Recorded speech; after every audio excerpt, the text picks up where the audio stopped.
नमस्कार, मैं डॉक्टर राकेश पाठक। मध्य प्रदेश के विधानसभा चुनाव से पहले शिवराज सिंह और उनकी सरकार लगातार भ्रष्टाचार के आरोपों में घिरती चली जा रही है। ऐसा लगता है जैसे भ्रष्टाचार का भूत शिवराज सिंह और उनकी सरकार का पीछा छोड़ने को तैयार नहीं है। कांग्रेस तो 50% कमीशन का आरोप लगातार शिवराज सिंह की सरकार पर लगाती ही रहती है और इसके लिए बीच बीच में उसे कुछ आधार भी मिल जाते हैं। जैसे छोटे ठेकेदारों के एक संगठन ने कोर्ट को चिट्ठी लिखकर आरोप लगा दिया कि उनसे 50% कमीशन मांगा जा रहा है। लेकिन अब एक ऐसा मामला सामने आया है जिसमें मध्य प्रदेश सरकार के ही एक अधिकारी ने एक बड़े निर्माण कार्य में गड़बड़ी पकड़ी है और वो बड़ा निर्माण कार्य है दिल्ली में बना हुआ मध्य प्रदेश भवन। पहले आपको मध्य प्रदेश भवन के बारे में बताते हैं। दिल्ली में चाणक्यपुरी इलाका है जो देश की राजधानी का सबसे संवेदनशील इलाका माना जाता है, जिसमें दुनिया भर के तमाम देशों के दूतावास हैं और वहां पर नया मध्य प्रदेश भवन बना है। वो बना हुआ है फिलिस्तीन और संयुक्त अरब अमीरात के दूतावासों के बीच में। एकदम 5 स्टार फैसिलिटीज वाला 5 सितारा सुविधाओं वाला मध्य प्रदेश भवन 150 करोड़ रुपए की लागत से बना है। इसमें 104 कमरे हैं जिनमें 66 कमरे डीलक्स सुविधाओं वाले हैं, डीलक्स रूम्स हैं। इस मध्य प्रदेश भवन में मुख्यमंत्री, प्रदेश के मंत्री, सांसद, विधायक, हाई कोर्ट के जजेस, आला अधिकारी, मध्य प्रदेश के आईएएस, आईपीएस तमाम लोग उसमें रुकते हैं। इसका भूमि पूजन कमलनाथ की सरकार के समय हुआ था, लेकिन जब ये बनकर पूरी तरह तैयार हुआ तब अभी 2 फरवरी 2023 को, यानी अब से चंद महीने पहले शिवराज सिंह ने इसका उद्घाटन किया था। उद्घाटन के बाद जब इसका सुपरविजन किया गया, जब इसकी सरकारी एजेंसी ने, अधिकारियों ने इसकी जांच परख की, तो इसके भीतर, इसके निर्माण कार्य में कई सारी खामियों का पता लगा है। ये खामियां मध्य प्रदेश सरकार के जो रेजिडेंट कमिश्नर दिल्ली में रहते हैं, आवासीय आयुक्त पंकज राग, उनके एक पत्र से खुलकर सामने आ गया है। दरअसल में पिछले 14 जून को एक बैठक हुई थी जो सामान्य प्रशासन विभाग के additional chief secretary ACS Vinod Kumar की अध्यक्षता में हुई। उस बैठक में जो रिपोर्ट पेश की गई उसमें बताया गया कि मध्य प्रदेश भवन के कंस्ट्रक्शन में, उसके निर्माण कार्य में गंभीर खामियां हैं और वो गंभीर खामियां पंकज राग ने अपने पत्र में लिखकर एसीएस की बैठक में रखी। 14 जून को हुई बैठक के बाद 30 जून को पंकज राग ने, आवासीय आयुक्त ने, पीडब्ल्यूडी के प्रमुख सचिव को पत्र लिखा और उसमें इन खामियों के बारे में बताया। मोटे तौर पर, बहुत विस्तार से उसमें लिखा हुआ है उस पत्र में, लेकिन मोटे तौर पर हम आपको बता दें कि मध्य प्रदेश भवन का निर्माण एनबीसीसी नाम की एजेंसी ने किया है, national building construction corporation limited ने। ये भारत सरकार की नवरत्न कंपनियों में से एक है। उसने इसका निर्माण किया। उसके पास, इस एजेंसी के पास, निर्माण के साथ साथ सुपरविजन का भी और पीएमसी का भी जिम्मा था, जिसके लिए 7% अतिरिक्त चार्ज भी देना तय हुआ था। लेकिन इस एजेंसी ने न तो निर्माण के समय और न बाद में इस भवन को हैंडओवर करते समय इन खामियों की तरफ ध्यान दिया जो अब पंकज राग की जांच में सामने आई हैं।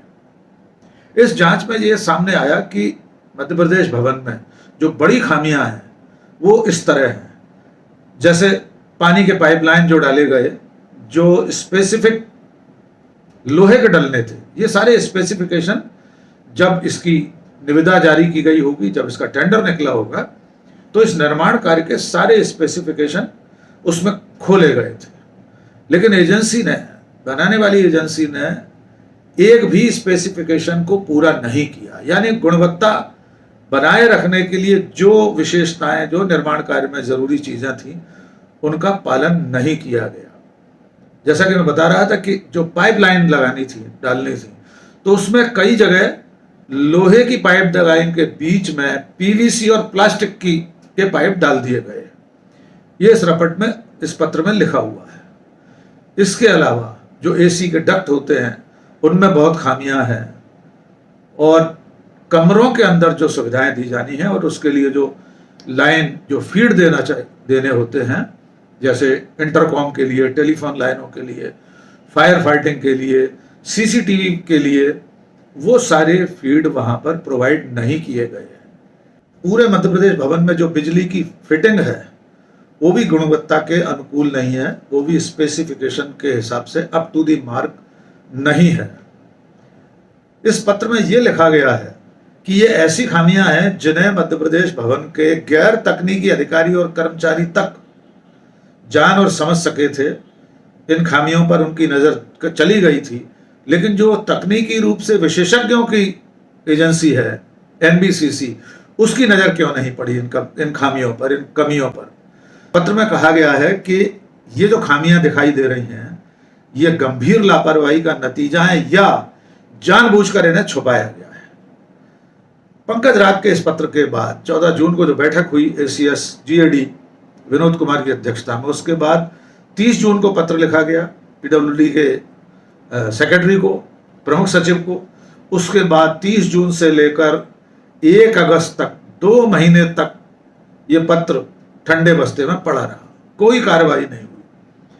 फिर 1 अगस्त को दोबारा पत्र लिखा गया, और उसके बाद जब ये पत्र वायरल हो गया, लोगों के सामने आ गया, और कांग्रेस ने इसमें भ्रष्टाचार की आशंका जताते हुए सोशल मीडिया पर कहना शुरू किया, तब मध्य प्रदेश सरकार चेती और अब इसकी जांच के लिए कमेटी बनाई गई। और जांच की अनुशंसा पंकज राग ने अपने पत्र में ही की थी। उन्होंने कहा था किसी विशेषज्ञ तकनीकी विशेषज्ञ एजेंसी से इसकी जांच कराने की जरूरत है, जो भी मध्य प्रदेश भवन में खामियां हुई हैं निर्माण कार्यों में। और तब सरकार ने इसके लिए जांच समिति बनाई है, जिसमें पीडब्ल्यूडी के प्रमुख सचिव मिस्टर आर के मेहरा को अध्यक्ष बनाया गया, और इसमें पीडब्ल्यूडी के ही 3 और अधिकारी सदस्य के रूप में काम करेंगे। मध्य प्रदेश सरकार के आवासीय आयुक्त जो नई दिल्ली में पदस्थ हैं, उनका पत्र सामने आने के बाद कांग्रेस ने एक बार फिर शिवराज सिंह की सरकार पर भ्रष्टाचार का आरोप लगाया है। मीडिया सेल के कांग्रेस का जो मीडिया विभाग है, उसके अध्यक्ष के मिश्रा ने ट्वीट करके कहा है कि जहां जहां शिवराज सिंह के पांव पड़ेंगे वहां भ्रष्टाचार तो होगा ही। लेकिन इसके अलावा भी लगातार कोई ना कोई मामला मध्य प्रदेश में भ्रष्टाचार का सामने आता ही रहता है। अभी एक दिन पहले ग्वालियर के एक ठेकेदार संजय मिश्रा ने अपनी पत्नी के साथ भोपाल में श्यामला हिल्स पर जो मुख्यमंत्री का निवास है उसके सामने धरना दिया, बाकायदा वहां खड़े होकर वीडियो बनाया।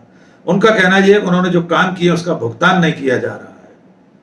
जिस वक्त वे श्यामला हिल्स पर मुख्यमंत्री निवास के सामने धरना दे रहे थे, पुलिस ने उन्हें रोकने की भी कोशिश की थी। जब वो वीडियो वायरल हुआ, उसके बाद मुख्यमंत्री ने आज कड़े निर्देश दिए हैं उनके संजय मिश्रा जो ठेकेदार हैं, उनका जो भी लंबित भुगतान है उस भुगतान को करने के लिए।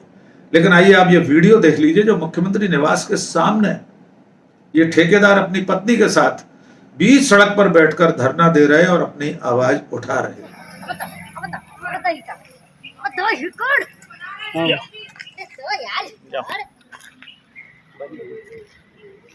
जी देखो, मुख्यमंत्री के बंगले के बाहर हम बैठे हुए हैं और काफ़ी परेशान किया जा रहा है और आवेदन देने आए हैं, और प्रशासन के लोग बार बार हम लोगों से मोबाइल पे बैठे रहो और हम आज बिना मुख्यमंत्री से मिले नहीं जाएंगे। ये सब पुलिस प्रशासन वगैरह सब परेशान कर रहे हैं हमको, लगातार हमको बैठने नहीं दे रहे हैं और हमारी कोई आवाज़ सुनाई नहीं पड़ रही है। हमारा घर मकान तक बिछ गया है। ये मुख्यमंत्री की आवाज़ के सामने हमें ये देखिए, बैठो इधर,